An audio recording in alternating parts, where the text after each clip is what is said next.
Bora falar agora sobre Pedro. Qual que é a verdade sobre o futuro do Pedro?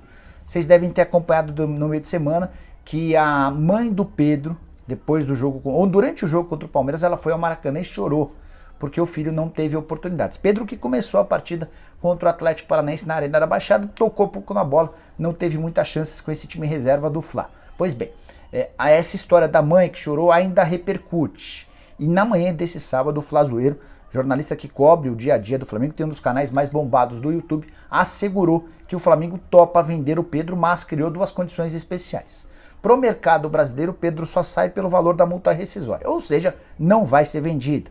A multa é de 700 milhões de reais, não existe a menor possibilidade de um clube brasileiro pagar isso. Ele não vale um valor de 700 milhões de reais, está completamente fora da realidade. Então o Flamengo definiu que não vende o Pedro para clubes brasileiros, mas, e aqui vem a principal notícia, o Flamengo topa negociar o Pedro em definitivo para um clube do exterior, entendendo a irritação, a chateação do Pedro e de seus familiares com o fato de jogar pouco. Antes de começar como titular essa partida, ele havia atuado por 34 minutos nos 5 jogos anteriores. Muito, mas muito pouco para alguém que seria titular absoluto em todos os outros times do Brasil e que teria até chance de disputar o Mundial de Clubes, a Copa do Mundo pela seleção brasileira, se estivesse jogando com uma regularidade.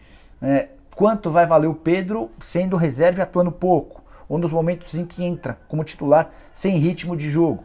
Certamente menos do que os 20 milhões de euros que o Palmeiras ofereceu algumas semanas atrás.